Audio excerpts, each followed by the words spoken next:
उसी एक फैसले ने किम की पूरी जिंदगी बर्बाद कर दी। यहीं से कहानी एक इमोशनल फ्लैशबैक में चली जाती है, जहां हमें ली और किम का अतीत दिखाया जाता है। एक दिन कुछ गुंडे ली पर हमला कर देते हैं और उसे बेरहमी से पीट रहे होते हैं। तभी किम वहां पहुंचता है और बिना सोचे समझे ली को बचा लेता है। ली एक अनाथ होता है और जब किम को ये सच पता चलता है तो उसकी फैमिली ली को अडॉप्ट कर लेती है और उसे अपने बेटे की तरह पालती है। यहीं से दोनों के बीच ऐसी गहरी बॉन्डिंग बनती है जो खून के रिश्तों से भी मजबूत होती है। हाई स्कूल में किम की शानदार शो परफॉर्मेंस देखकर ली को पूरा यकीन होता है कि उसका फ्यूचर बहुत ब्राइट है। लेकिन जब किम को थाईलैंड के इतने बड़े और एलिट हाई स्कूल में एडमिशन मिलता है तो उसकी खुशी का ठिकाना नहीं रहता। मगर जैसे ही F4 उसके खिलाफ रेड कार्ड इशू करता है, उसकी जिंदगी पूरी तरह पलट जाती है। स्टूडेंट्स उसे बेरहमी से बुली करते हैं, इतना पीटा जाता है कि वो ICU पहुंच जाता है। किम की ये हालत देखकर ली के अंदर का गुस्सा उबल पड़ता है और उसी पल वो ये पूरा बदले का प्लान बना लेता है। प्रेजेंट में थाइम की इस हालत को देखकर गोरिया पूरी तरह टूट जाती है और ली के सामने हाथ जोड़कर गिड़गिड़ाने लगती है। कहती है कि प्लीज मेरे साथ जो करना है कर लो, लेकिन थाइम को छोड़ दो। जब से मैं उसकी जिंदगी में आई हूँ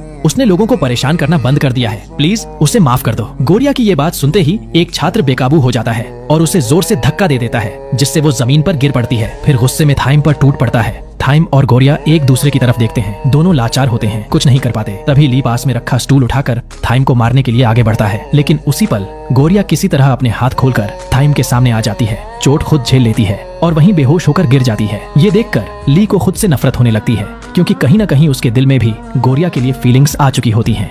कई दिन बीत जाते हैं और आखिरकार गोरिया को होश आता है। आंख खुलते ही वो सबसे पहले कैनिंग से थाइम के बारे में पूछती है, लेकिन कैनिंग खामोश रहती है। उसका ये सन्नाटा गोरिया के दिल में डर भर देता है। घबराई हुई गोरिया इन्फर्मरी की तरफ दौड़ती है और जैसे ही दरवाजा खोलती है, चारों तरफ अजीब सा सन्नाटा पसरा होता है। F4 के सारे मेंबर्स बेहद उदास बैठे होते हैं और थाइम एक सफेद चादर से ढका हुआ लेटा होता है। ये नजारा देखते ही गोरिया का दिल बैठ जाता है। वो उसके पास जाकर फूट फूट कर रोने लगती है, बताती है कि वो उससे कितना प्यार करती है, कि वो उसके लिए सब कुछ है। और तभी थाइम अचानक आंखें खोल देता है और पूरा कमरा हंसी से गूंज उठता है। उसी पल गोरिया समझ जाती है कि ये सब एक प्रैंक था और गुस्से में वो सबको पिलो से मारने लगती है। माहौल फिर से हल्का हो जाता है, लेकिन इसी दौरान दरवाजे के बाहर लीटा खड़ी होती है, हाथ में फूलों का गुलदस्ता लिए। अंदर से आती हंसी सुनते ही उसका चेहरा उतर जाता है। वो चुपचाप फूल नीचे गिरा देती है और बिना कुछ कहे वहाँ से चली जाती है। बाद में रैन थाइम को किम की हालत के बारे में बताता है, लेकिन तभी पीछे से ली वहाँ आ जाता है। वो कहता है कि वो एक वीडियो अपलोड करने वाला है जिसमें थाइम की पुरानी बातों का खुलासा होगा। ये सुनते ही थाइम अपने दोस्तों को बुलाता है और उनसे ली का फोन छीनने को कहता है, लेकिन फिर वो खुद ही आगे बढ़कर पब्लिश बटन दबा देता है। वो ली से कहता है कि अगर उसके मन में कुछ भी है तो अभी कह दे, क्योंकि वो सबकी नफरत का भार खुद उठाने को तैयार है, ताकि ये नफरत का सिलसिला